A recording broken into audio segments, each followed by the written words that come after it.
saudara membuka Alkitab dari Keluaran pasal 33 ayat yang ke-15 sampai ayat 17.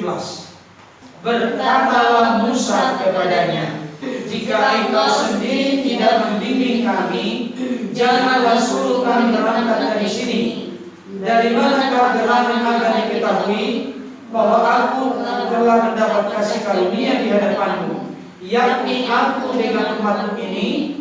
Bukankah karena engkau berjalan bersama-sama dengan kami, sehingga kami, aku dengan umatmu ini, dibedakan dari segala bangsa yang ada di muka bumi ini? Berfirmanlah Tuhan kepada Musa, juga hal yang telah kau katakan ini akan kulakukan, karena engkau telah mendapat kasih karunia di hadapanku, dan aku mengenal engkau. Sejauh itu pembacaan firman Tuhan.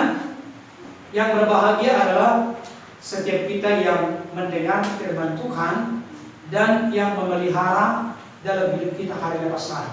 Saya beri judul renungan kita saat ini, hidup dalam penyertaan Tuhan. Saudara yang dikasihi Tuhan, dalam konteks bacaan kita kali ini, bangsa Israel sedang berada di padang gurun. Kitab Keluaran ini menggambarkan bangsa Israel yang telah diperbudak 430 tahun di Mesir. Mereka telah dibebaskan oleh tangan Tuhan yang kuat, dan Tuhan memakai hambanya Musa untuk memimpin bangsa ini eksodus keluar dari perbudakan di Mesir. Saudara, ketika mereka berada di padang gurun, tentunya kita tahu padang gurun merupakan tempat yang sangat tidak mengenakan. Kenapa? Karena pada siang hari diperhadapkan dengan panas terik yang menyengat, dan pada malam hari diperhadapkan dengan cuaca dingin. Bahkan dalam kitab Ulangan dikatakan ada ular-ular tedung dan kalajengking yang siap menyerang umat Tuhan. Jadi baik siang maupun malam, umat Israel di padang gurun ini mengalami kesulitan, persoalan, dan tantangan.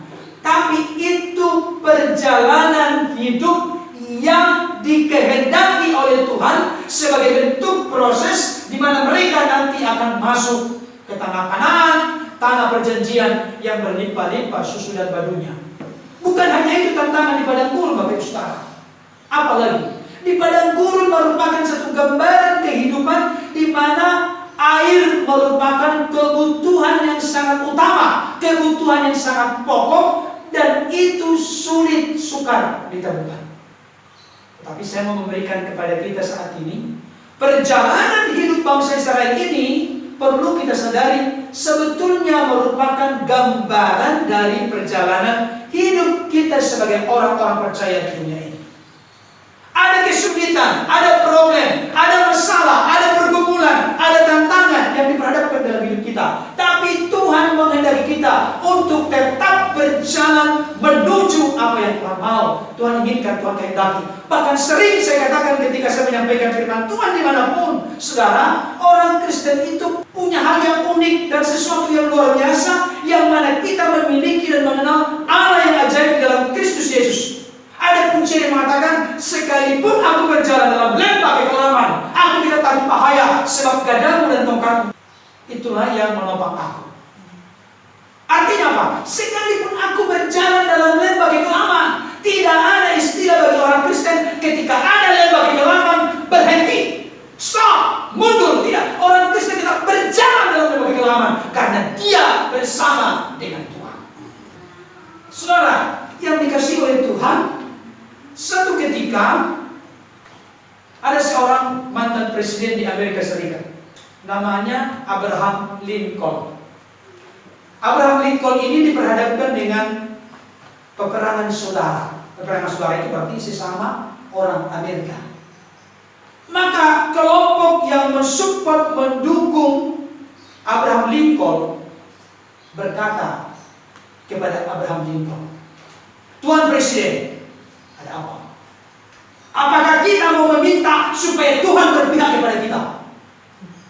Abraham Lincoln menjawab anak buahnya, orang-orang di sekelilingnya, orang-orang yang bersupport mendukung dia. Perhatikan baik apa yang dikatakan. Bukan kita yang harus meminta supaya Tuhan berpihak kepada kita, tetapi sebaliknya, kita yang harus berdoa meminta supaya kita berpihak kepada Tuhan. Jangan kita minta Tuhan berpihak kepada kita. Kenapa? Kita ini punya banyak kekurangan, kelemahan. Jangan kita minta Tuhan membela keterbatasan kita, kekurangan, kelemahan kita, tidak. Tapi kita yang mau menempatkan diri kita supaya mengikuti maunya Tuhan, mengikuti kehendak Tuhan, mengikuti rancangan dan jalan-jalan Tuhan. Amin. Tapi sekarang kita bertanya kepada saya, kalau begitu Pak Pendeta berarti salah dong. Jika Allah di pihak kita, siapakah lawan kita? Tidak ada salahnya Allah di pihak kita. Tapi bagaimana supaya Allah berpihak kepada kita? Allah itu kudus, Allah itu agung dan mulia. Tapi kalau anak-anaknya mengaku anak-anaknya, tapi hidupnya dalam kekejaman, hidupnya dalam keberdosan, hidupnya bergelimpangan dengan kekurangan dan kelemahan, tidak mau mengintrospeksi diri, mengevaluasi diri untuk makin baik, makin dikuduskan, dimurnikan dan disempurnakan ke depan. Bagaimana Tuhan bisa berpihak kepada kita? Makanya ada banyak ayat yang Tuhan mengatakan, kejarlah kekudusan, sebab tanpa kekudusan kita tidak dapat melihat Tuhan. Kuduslah kamu, sebab aku Tuhan Allahmu kudus adanya. Bahkan yang sering dikutip oleh hambanya, Bapak Pendeta Erastus Sabdono, kamu harus sempurna, sama seperti Bapamu di surga sempurna. Kata sempurna di situ memakai kata teleios. Teleios artinya apa? Matang, dewasa. Kalau mangga yang masih kecil itu masem, bukan matang. Matang artinya hidup kita bisa dinikmati oleh orang lain, bukan badan kita dipotong-potong dinikmati orang lain, bukan. Hidup kita, kelakuan kita, contoh kita, perbuatan kita dan kita bisa dinikmati orang lain. Saya sangat sependapat dengan hambanya juga, Pak Pendeta Erastus Sabdono berkata, jangan orang Kristen di hari zaman ini hanya rindu untuk menikmati Tuhan, tapi mari hidup kita buat supaya dinikmati oleh Tuhan. Saudara, betapa banyak orang Kristen sekarang egois, ingin menikmati pertolongan Tuhan, penggembalaan Tuhan, perlindungan Tuhan, berkat-berkat Tuhan. Tapi pernahkah orang Kristen serius sungguh-sungguh punya komitmen yang tegas kepada Tuhan? Tuhan, aku sudah begitu banyak menikmati kebaikan dalam hidupku, tapi aku mau belajar untuk naik kelas supaya hidupku dinikmati oleh Tuhan. Saudara dikasih oleh Tuhan, salah satu tokoh dalam Alkitab yang mana hidupnya dinikmati oleh Tuhan adalah Abraham. Sudah ada belum waktu itu Yesus?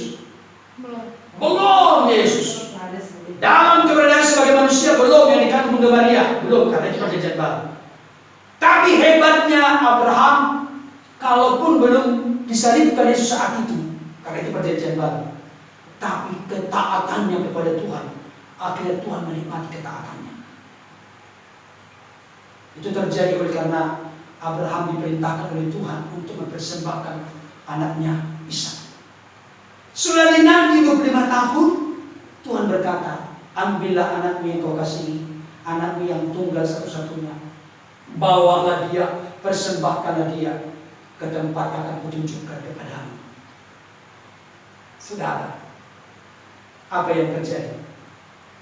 Abraham tidak punya alasan, Tuhan kok begini adanya? Saya sudah menanti anak ini sekian lama, kenapa harus dipersembahkan jadi korban bakar alias mati dong? Meninggal dong. Jangan begitu dong, Tuhan kan Tuhan maha baik, panjang sabar berlimpah kasih setia. Tapi dia sekalipun tidak pernah meminta pertimbangan manusia, bahkan pertimbangan dari dirinya. Bukankah sekarang ini banyak orang Kristen meminta pertimbangan dari orang lain, meminta pertimbangan dari diri sendiri? Apakah aku lakukan? Apakah aku melakukan? Oh, dia sudah tahu dari lubuk hati yang terdalam, karena Roh Kudus meneranginya, masih punya pertimbangan. Tapi Abraham tidak. Keesokan harinya pagi-pagi benar, dia mempersiapkan kayu bakar, mempersiapkan segala sesuatunya. Mereka pun berjalan bersama kedua bujangnya dan juga anaknya Ishak. Saudara perhatikan, ini bagus sekali ceritanya. Ini contoh orang, sosok manusia yang betul-betul hidupnya berjalan bersama Tuhan.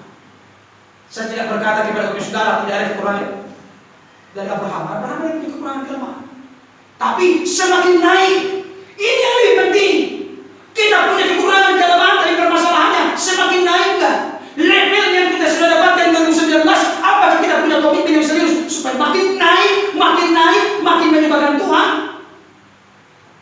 berikutnya dikatakan oleh Ishak, "Ayah, di manakah anak domba yang mau dikorbankan ini? Yang mau dikorbankan itu? Bukankah kayu bakar sudah ada, api sudah ada?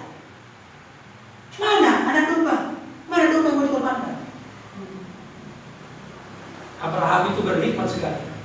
Kaulah yang mau dikorbankan. Kalau orang beda yang begitu. Bukan, dia bukan ngomong begitu. Nanti Tuhan yang akan menyediakannya anak.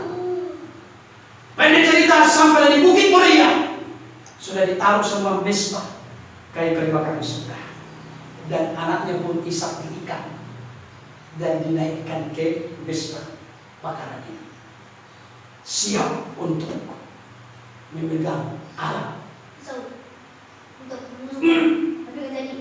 Tiba-tiba malaikat Tuhan datang. Jangan kau apa-apakan anak itu. Perhatikan ini puncaknya. Jangan kau apa-apakan anak ini. Sebab sekarang aku tahu. Nah, maksudnya, apakah sebenarnya Tuhan tidak tahu? Tuhan tahu. Tapi ketika ada firman berkata, sebab sekarang aku tahu, sebetulnya kata tahu di situ, sebab sekarang aku menikmati. Tuhan menikmati ketaatan Abraham. Kalau Abraham belum melakukan, Tuhan belum menikmati. Tuhan masih akan menikmati kalau dilakukan.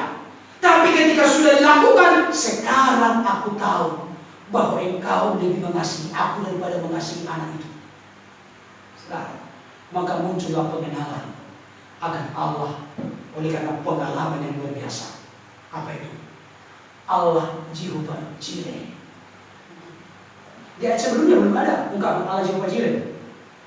Tapi lewat sebuah pergumulan seorang hamba Tuhan, seorang anak Tuhan, muncullah tumbuh pengenalan akan Tuhan. Kenapa? Karena dia berjalan bersama Tuhan. Saya kasih tahu. Masih banyak hal dalam Alkitab ini yang belum kita kenal pribadi Tuhan. Tapi ketika kita berjalan bersama Tuhan, hidup dalam penyertaan Tuhan, percayalah Tuhan akan semakin menyingkapkan jati dirinya, semakin unik, semakin sempurna, semakin dahsyat, semakin lengkap dalam hidup kita. Dan itu tidak akan pernah sempurna sampai kita kembali kepada Bapa. Tapi terus mendekati kesempurnaan itu. Dan ketika keterbatasan kita, Tuhan yang menyempurnakan. Amin.